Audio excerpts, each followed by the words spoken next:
വേണം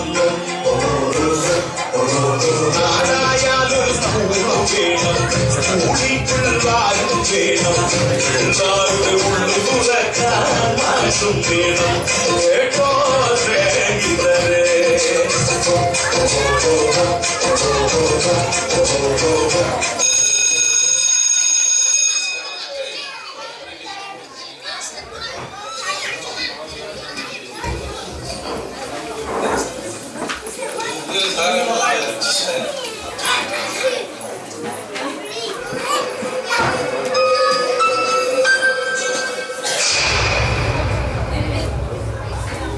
ഇതാരാ ഇവിടെ എഴുതിയത്? സ്ഥലം ഞാൻ ഇനി ക്ലാസ്സിൽ വരുമ്പോൾ ഇത്തരം വാക്കുകളൊന്നും ഇവിടെ കണ്ടേക്കരുത്. സാറേ, ഇതെല്ലാ ദിവസവും ഞങ്ങൾ ഇവിടെ എഴുതാറുണ്ട്. ഇപ്പോൾ സാറ് വേണ്ടെന്ന് പറഞ്ഞ് എന്താ ബുദ്ധിമുട്ടാകുമോ? ഞാൻ വേണ്ടെന്ന് പറഞ്ഞാൽ വേണ്ട. എനിക്ക് തീരെ താല്പര്യമില്ലാത്തൊരു മേഖലയാ ഈ ദൈവം പിശാച് ഫീൽഡ്. ഞാൻ അതിനായിട്ട് തീരെ സമയം കളയാറില്ല. എനിക്ക് അതിലൊന്നും തീരെ വിശ്വാസമില്ല. പോരാത്തതിന് ഇത് ഫിസിക്സ് ക്ലാസ്. വേറെ ക്ലാസ്സിൽ എഴുതിക്കോ, എന്റെ ക്ലാസ്സിൽ വേണ്ട. സാർ, അങ്ങനെ ഒരു തീരുമാനം എടുക്കരുത്. ഞങ്ങളെല്ലാവരും ദിവസവും പ്രാർത്ഥിക്കുന്നവരാണ്. പ്രാർത്ഥിച്ചാൽ മതി, മാർക്ക് സ്വർഗത്തിൽ നിന്ന് ലഭിക്കുമായിരിക്കും. ശരി, ഞാൻ ചോദിക്കുന്നതിന് ഉത്തരം പറഞ്ഞാൽ അനുവദിക്കാം. എന്താ ഇന്ത്യ? വേണ്ട സാർ. ഇന്ന് എന്റെ ഫസ്റ്റ് ഡേ ആയതുകൊണ്ട് ഞാൻ ക്ലാസ് എടുക്കുന്നില്ല. എന്നെ പറ്റി ഒരു ഇൻട്രഡക്ഷൻ തരാമെന്ന് വെച്ചു. ഞാൻ ജോൺ വർഗീസ്.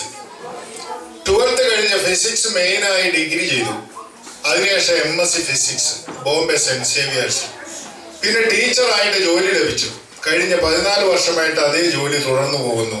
സാർ, തന്റെ പേരെന്താ? സിജോ. ഒരു ശകല ലേറ്റ് ആയെന്ന് തോന്നുന്നു. എവിടെ ആയിരുന്നു? സാറേ, പള്ളിയിൽ പോയതായിരുന്നു. ഓഹോ, അപ്പൊ താനും ദൈവവിശ്വാസിയാണോ? അതെ സാർ. ഈ ദൈവം നല്ലവനാണോ? അതെ സാർ. ദൈവത്തെ കൊണ്ട് എന്തും ചെയ്യാൻ പറ്റുമോ? പറ്റും. എന്റെ അനിയൻ ക്യാൻസർ വന്നാ മരിച്ചത്. അവൻ എന്നും ദൈവത്തോട് പ്രാർത്ഥിക്കുമായിരുന്നു അവനെ സുഖപ്പെടുത്താൻ. നമ്മൾ എല്ലാവരും അസുഖമുള്ളവരെ സഹായിക്കും, പക്ഷെ ദൈവം സഹായിച്ചില്ല. പിന്നെ എങ്ങനെ ഈ ദൈവം നല്ലവനാകുന്നത്? തനിക്ക് ഉത്തരവില്ല. ശരി, നമുക്ക് ഒന്നുകൂടി തുടങ്ങാം. പിശാച് നല്ലവനാണോ? അല്ല. പിശാച് എവിടെന്നാ വന്നത്? ദൈവത്തിൽ നിന്ന്. ശരി, ഈ ലോകത്ത് തിന്മയുണ്ടോ? ഉണ്ട്. എല്ലായിടത്തും തിന്മയുണ്ട്. ദൈവമാണ് ഇതൊക്കെ സൃഷ്ടിച്ചിരിക്കുന്നത്, അല്ലേ?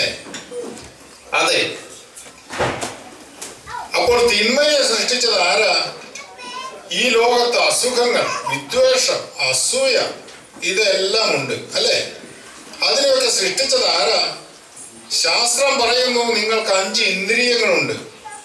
അത് ഉള്ളത് കൊണ്ടാണല്ലോ നിങ്ങൾക്ക് കാണാനും കേൾക്കാനും കഴിയുന്നത്. എന്നാൽ പറ, താൻ എപ്പോഴെങ്കിലും ദൈവത്തെ കണ്ടിട്ടുണ്ടോ? ഇല്ല.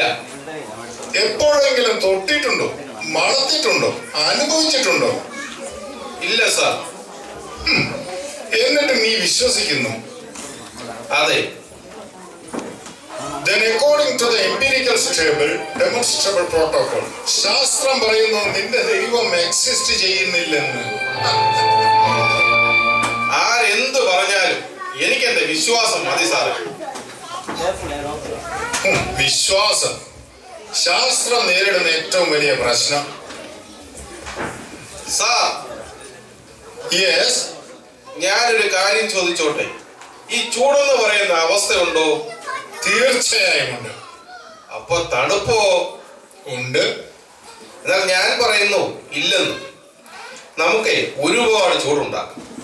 Super heat, mega heat, white heat, ഇല്ലെങ്കിൽ ചെറിയ ചൂട്, ഇല്ലെങ്കിൽ ചൂടില്ലായ്മ. താപനിലയ്ക്ക് 458 ഡിഗ്രി താഴെ വരെ പോകാം. പക്ഷേ അതിന് തണുപ്പെന്നല്ല പറയുന്നത്. തണുപ്പെന്ന വാക്ക് ചൂടില്ലായ്മയെ കാണിക്കാൻ വേണ്ടി മാത്രം ഉപയോഗിക്കുന്നതാണ്. തണുപ്പ് ചൂടിനെതിരല്ല, അത് ചൂടില്ലായ്മയാണ്. ശരി, അന്ധകാരം എന്നൊരവസ്ഥയുണ്ടോ? ഉണ്ട്. സാറിന് വീണ്ടും തെറ്റുപറ്റിയിരിക്കുന്നു. അന്ധകാരം എന്തിന്റെയോ ഇല്ലായ്മയാണ് സൂചിപ്പിക്കുന്നത്. പ്രകാശം പലതരത്തിലുണ്ട്. വലിയ പ്രകാശം, മങ്ങിയ പ്രകാശം, സാധാരണ പ്രകാശം, കടുത്ത പ്രകാശം, മിന്നിമറയുന്ന പ്രകാശം. സ്ഥിരമായ പ്രകാശമില്ലെങ്കിൽ അത് ഒന്നുമില്ലായ്മയാണ്. അതിനെയാണ് അന്ധകാരം എന്ന് പറയുന്നത്. അപ്പോൾ അന്ധകാരം എന്ന് പറയുന്ന ഒന്നില്ല. ഉണ്ടായിരുന്നെങ്കിൽ പ്രകാശത്തെ കൂടുതൽ പ്രകാശിപ്പിക്കുന്നത് പോലെ അന്ധകാരത്തെ കൂടുതൽ ഇരുട്ടിപ്പിക്കുമായിരുന്നു. പക്ഷേ അത് സാധ്യമല്ല. So, what is your point? നീ എന്താണ് പറഞ്ഞു വരുന്നത്? ഞാൻ പറയാൻ ഉദ്ദേശിച്ചത് ഒരു ചെറിയ കാര്യമേ ഉള്ളൂ. സാർ ഇത്രയും നേരം പറഞ്ഞത് മൊത്തം മണ്ടത്തരം. ശരിയാ, മണ്ടത്തരമാ. തെളിയിക്കാമോ? ദൈവത്തെ അളക്കാൻ കഴിയുന്ന എന്തോ ഒന്നായിട്ടാണ് സാർ കാണുന്നത്. പക്ഷെ അത് അനന്തമാണ്. നമ്മളെ കൊണ്ട് ഒന്നും അളക്കാൻ സാധിക്കുകയില്ല. ശാസ്ത്രത്തിന് ഒരു ചിന്തയും വിശദീകരിക്കാൻ സാധിക്കില്ല. സാർ വിശ്വസിക്കുന്നില്ലേ മനുഷ്യൻ കുരങ്ങിൽ നിന്നാണ് ഉണ്ടായതെന്ന്? Evolution process. സാറിന്റെ സ്വന്തം കണ്ണുകൊണ്ട് ഈ എവല്യൂഷൻ പ്രോസസ് കണ്ടിട്ടുണ്ട്. ഇപ്പോൾ ജീവിച്ചിരിക്കുന്ന ആരെങ്കിലും ഈ എവല്യൂഷൻ പ്രോസസ് കണ്ടിട്ടുണ്ടോ? ഉണ്ടെങ്കിൽ തെളിയിക്കാൻ പറ്റിയിട്ടുണ്ടോ? അപ്പൊ പിന്നെ സാർ പഠിപ്പിക്കുന്നത് സാറിന്റെ വെറും തോന്നലുകളല്ലേ, തെളിയിക്കപ്പെടാത്ത കള്ളത്തരങ്ങൾ. ഈ ക്ലാസ്സിൽ ഇരിക്കുന്ന ആരെങ്കിലും ഈ സാറിന്റെ ബുദ്ധി കണ്ടിട്ടുണ്ടോ? ആരെങ്കിലും സാറിന്റെ ചിന്തകളെ കേട്ടിട്ടുണ്ടോ? തൊട്ടിട്ടുണ്ടോ? ആരുമില്ല. അതുകൊണ്ട് according to the empirical stable demonstrable protocol സാറിന്റെ ശാസ്ത്രം പറയുന്നു സാറിന് ബുദ്ധിയില്ല, വിവേകവും. പിന്നെ എന്തിനാ സാറെ ഇതിനെ പഠിപ്പിക്കുന്നത്? അതൊക്കെ നമ്മളൊരു വിശ്വാസത്തിന്റെ പുറത്ത് കാണണ്ടേ? അതാണ് സാർ വിശ്വാസം. അത്രയുമേ ഞാൻ പറഞ്ഞുള്ളൂ. സാറിന് തലച്ചോറുണ്ടെന്ന് വിശ്വസിക്കുന്നതുകൊണ്ടാണ് ഞങ്ങൾ ഇത്രയും പേര് ഇവിടെ ഇരിക്കുന്നത്. അതുപോലെ തന്നെയാണ് ദൈവവും ദൈവവിശ്വാസവും. ദൈവത്തെയും മനുഷ്യനെയും ബന്ധിച്ചിരിക്കുന്ന ഏക ഘടകം വിശ്വാസം, ഫെയ്ത്ത്. ഞാനും ഇവരും ഞങ്ങളുടെ മാതാപിതാക്കളും എല്ലാം ജീവിച്ചിരിക്കുന്നതിനുള്ള ഏക കാരണം മുകളിൽ ആരോ ഉണ്ടെന്നും എപ്പോഴും കൂടെ കാണുമെന്നുള്ള ഉറപ്പാണ്. സ്നേഹം അങ്ങോട്ട് മാത്രം നൽകാൻ പറഞ്ഞത് സാറിനെ ചിന്തിക്കാൻ കഴിവ് തരുന്ന ഈശ്വരൻ. അതുകൊണ്ട് ഞാൻ 5 മിനിറ്റ് ലേറ്റ് ആയതുകൊണ്ട് പുള്ളിക്കാരനെ ഇല്ലാതാക്കല്ലേ സാറേ.